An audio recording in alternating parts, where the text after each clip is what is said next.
Un petit message à destination des étudiants, donc élèves de terminale ou études supérieures.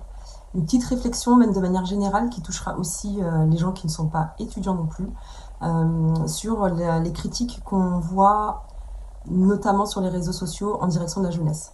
Je m'explique. Donc, ancienne étudiante, évidemment, moi j'ai quitté depuis un moment.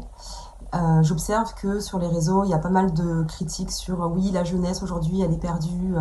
Enfin, en tout cas, nous, notre génération, on se permet de critiquer toute la journée la jeunesse en disant qu'elle est perdue, qu'elle ne fait rien de ses journées à part être sur les réseaux sociaux, etc.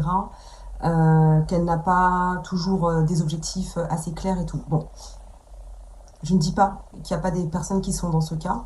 Par contre, j'aimerais peut-être mettre le focus sur nous. Euh, Qu'est-ce qu'on leur apporte en fait à cette jeunesse? Comment on les accompagne justement à pouvoir mieux naviguer dans ce monde?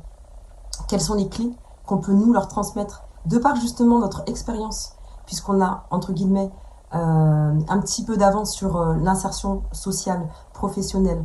On a aussi fini nos études.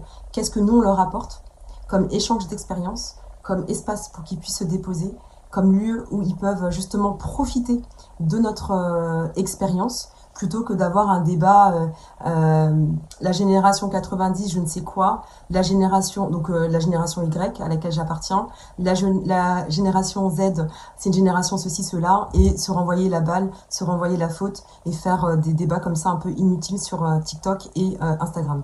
Mon ton commence à monter. Je voulais faire une vidéo hyper posée et justement là je sens la tension qui commence à monter.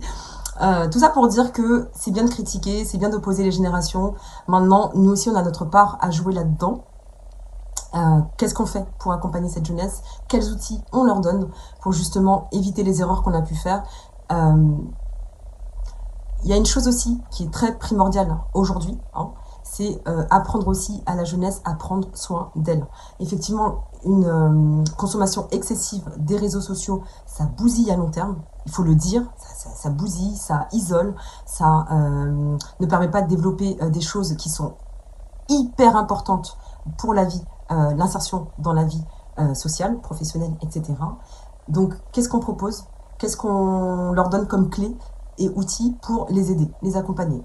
En tout cas, voilà, c'était un petit peu une vidéo au départ qui se voulait un peu poser. Finalement, le ton est monté, tout doucement. Hein, moi, je suis pas quelqu'un qui s'énerve facilement. Mais voilà, donc en tout cas pour les étudiants qui nous écoutent, n'hésitez pas à nous suivre. Nous on est vraiment dans ce mood-là de vous apporter des choses pour mieux apprendre à vous connaître, à prendre soin de vous et de votre santé et bien-être intérieur. Voilà, bonne journée à tous, merci.